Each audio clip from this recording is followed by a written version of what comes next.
Alrighty guys, so today I'm going to build my first custom mechanical keyboard. In this package I have everything I need. I'm going to unbox it one by one and show you guys how I build it from start till finish.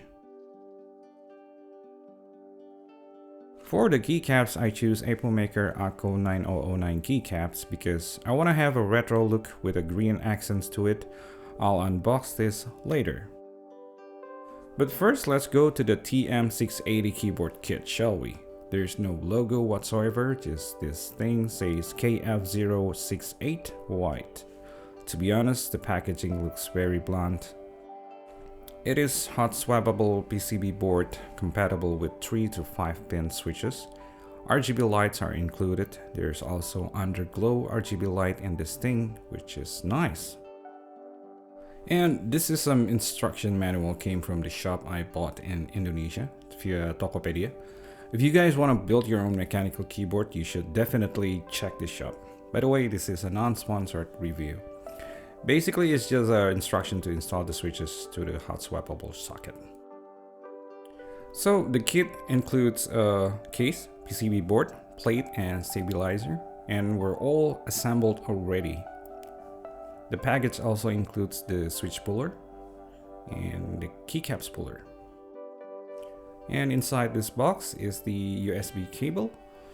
It's rated USB-C type cable, and I think the color silver will match the keyboard color, which is white. And finally, the keyboard kit covered with the silky smooth protective foam. The instruction manual also plays alongside with the keyboard kit. The manual is in Chinese and English. What interesting with this keyboard kit is the rotary knobs that will access the multimedia volume in your computer. And as for the rest of the instruction, I think it's pretty self-explanatory. We'll get to that later on review section. And this is what the TM680 keyboard kit looks like. Here goes the rotary knob I mentioned just now. It felt pretty clicky and it's better than my expectations. Quick access to your multimedia volume, and you can pause and play by pressing these knobs as well.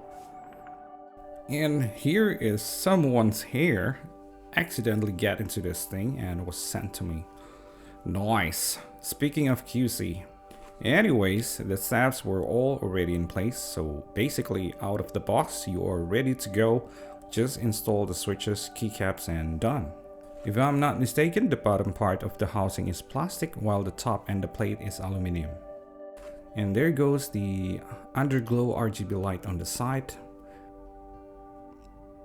And this sticker came from the shop that I bought. I don't know, probably some QC from this shop. There's 4 rubber padding, and here, here and here. And this grill design is where the RGB underglow will shine through. Now, I don't really know about these indentations over here. Supposedly you can customize your own logo or something. I don't know. Now the weight is just about right. Not too light, not too heavy, which is good because I prefer some weight to my keyboard. I don't like ultra light keyboard. The USB connections is placed on the rear left side of the keyboard. Now I'm going to inspect the keyboard one more time to see if there's any scratch or defect, because I saw a fellow YouTuber receive a bad batch unfortunately. Well, everything seems to be good except for this yellowing part here. I don't know if you can see this, but probably just a little bit dirty. But overall, I'm very satisfied with the build quality. Okay, so let's move on to the next one, which is the switches. The switch I choose is AKKO Red Radiant. It received pretty decent review over the internet and it's considered as a budget switches.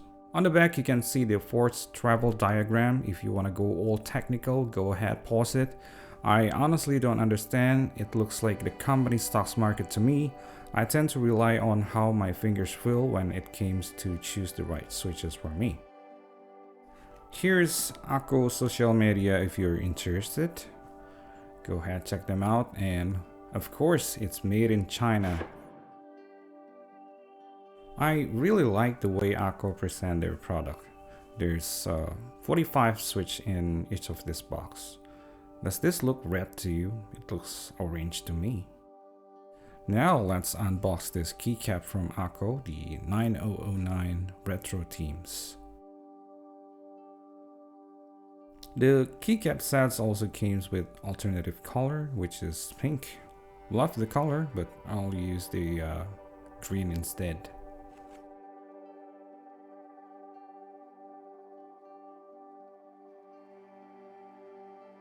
I was really on the fence for this one for quite some time, but again, I'm very impressed with the company's presentation of their product.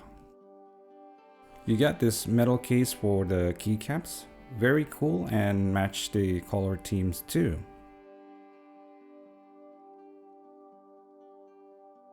Okay, so you guys ready? Oh my god, look at this keycaps.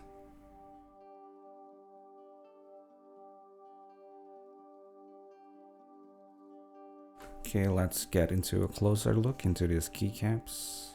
That is a very lovely green.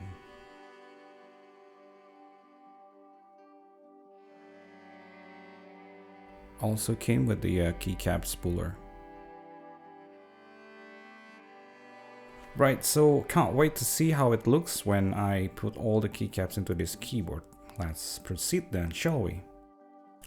First, I'm going to put all the switches into place. I need 68 switches for this TM680 keyboard kit.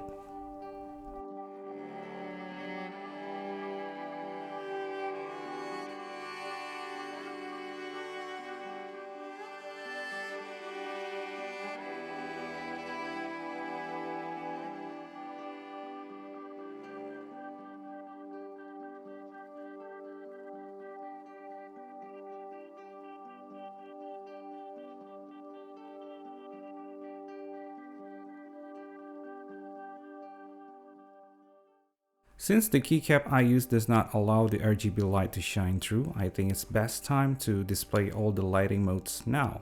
This is the function key. Hold and press delete key, then you can scroll between lighting modes.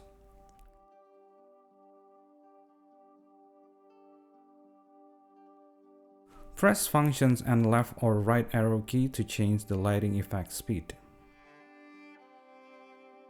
Function down or up arrow to adjust the lighting intensity.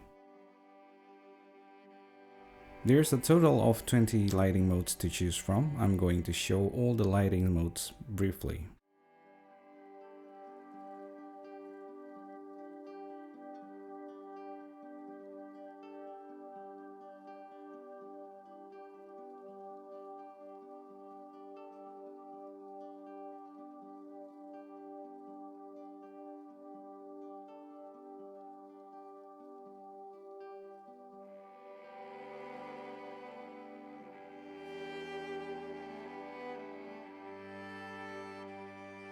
Hold function and press page up to change the rotary knob lighting. The underglow RGB light will change according to the rotary knob settings.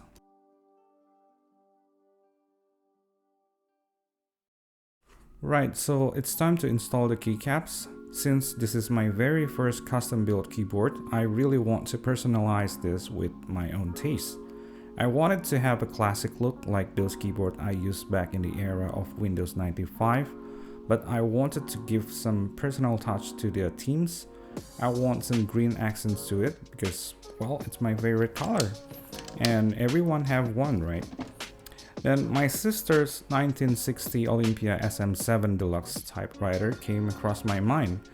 And I really love the color themes. I want to recreate the color in my custom built keyboard, so I searched for it online and I stumbled upon this 9009 themes. And I believe it's based on Cherry G809009 keyboard from the 90s. I don't exactly know why, but since recently the 9009 themes featuring gray, green and pink color keycaps has become popular among the mechanical keyboard enthusiasts and keycap manufacturers as well. And I believe Apple maker AKKO is not the only brand out there doing 9009 themes. And here is finally how TM680 keyboard kit with the AKKO 9009 keycaps. Looks nice. Is that a pink or peach? I don't know, probably it's peach. And it's also a good thing that I can finally store all the additional keycaps from my other keyboards in this hard case. Here is my AKKO Neon 60% size keyboard comparison. Let's hear how it sounds.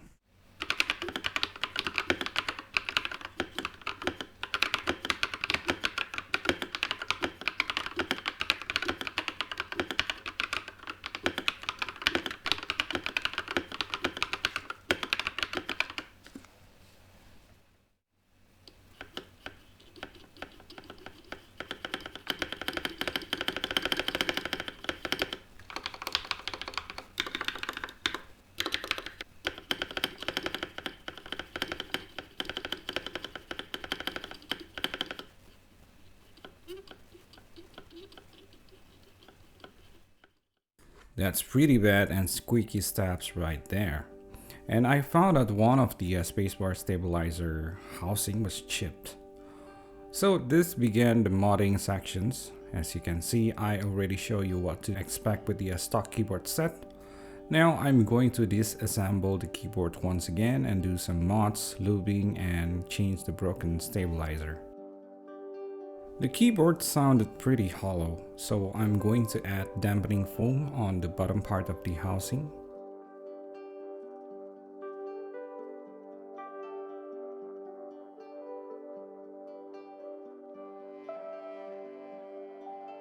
This is the PCB.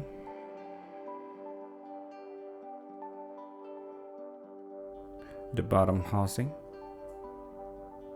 And this is the top housing.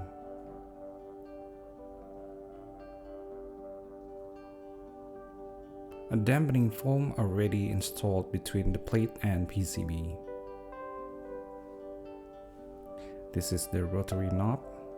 You can also change the knob. The size is 20 millimeters. Now I'm going to pull out all of the stock stabilizer. Pulling a stabilizer is such a pain in the ass, by the way.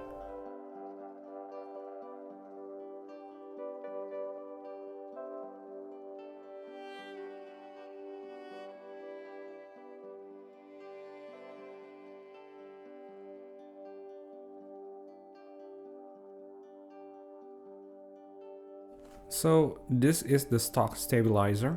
I can't really confirm what stabilizer is this. By the way, since the plate is white, every time I change switches, the plate will gradually build some scratches, so heads up for that. I will use this foam to reduce the hollowness of the sound. The thickness I think is around 2 millimeters. A brand new DUROCK piano plate mount stabilizer. It's for TKL, so I had more than enough. As for the lube, I'm going to use KRYTOX for the switch and PREAMP for the stabilizer bar. Also gonna need a brush. But first, let's begin with the dampening foam. Very simple, just measure this and then cut it.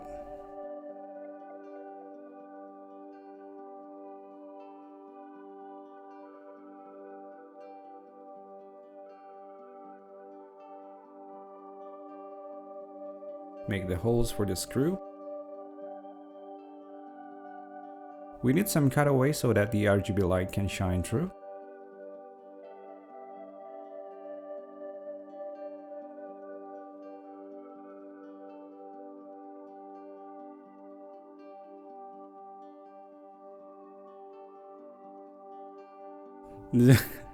I'm doing my best.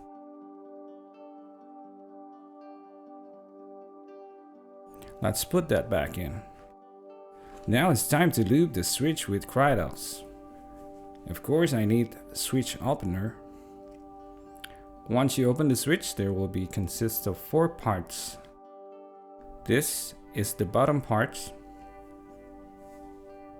the stem, the spring, and also this is the Okay, I'm going to show you which part of the switch I will lube. Starting from the bottom part, loop both on this and the opposite side. Also gonna loop the contact leaves and also the bottom part of the housing by doing a circular motion around it. Simply apply the lube on both ends of the spring and then brush it evenly. This is the trickiest part to lube, the stem.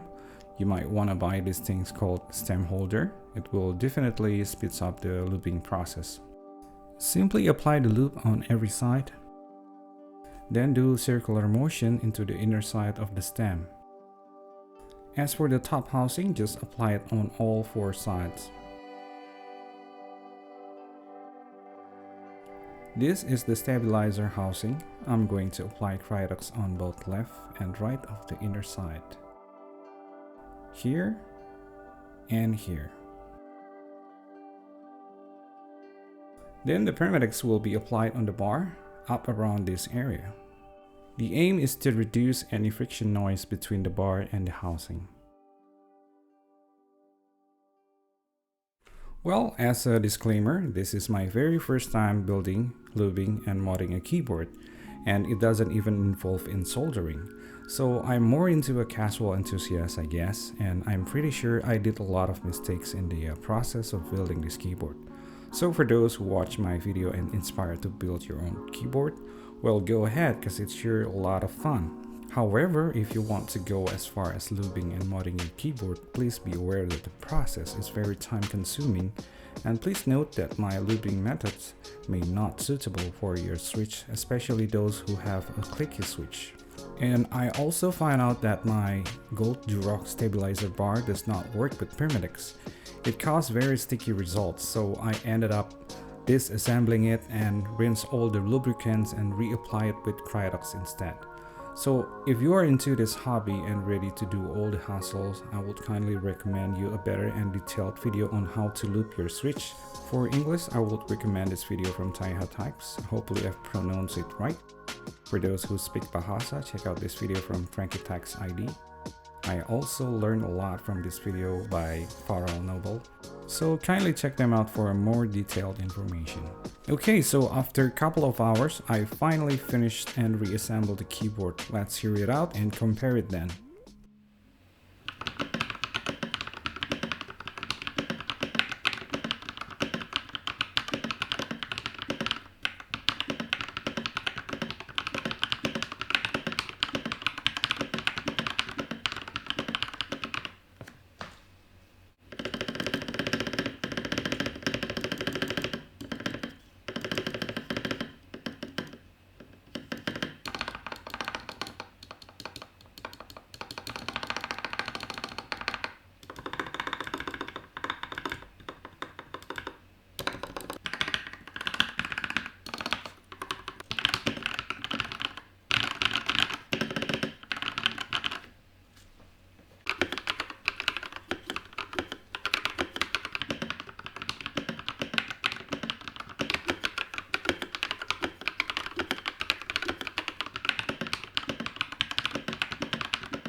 Alright, now the total amount I spent to build this keyboard is around $200 or around 3 million rupiah in Indonesia. The TM680 keyboard kit contributes as the most expensive part. The second most expensive part is the keycaps. In fact, the price was almost the same as the TM680 kit itself. The TM680 keyboard kit that features rotary knob for multimedia is pretty similar to a much more expensive counterparts, the glorious GMMK Pro, which priced at $169.99 for the keyboard kit alone. So if we're about to compare between the two, I think TM680 is a pretty decent in terms of price and value. As for the switch, based on my very limited knowledge and experience with keyboard switch, I'm pretty happy with the AKKO Red Radiant, and even happier after I looped this switch. It became what I personally aim for, which is a slightly heavier versions of brown switch, more resistance but still maintain a buttery smooth actuations feel to it. So if you guys have a better recommendations on keyboard kit, switches, keycaps, stabilizer, or anything related to keyboard parts, please do give your recommendations on the comment sections below. So that's that for my first custom mechanical keyboard builds. Thanks for watching and have fun building your own. Bye guys.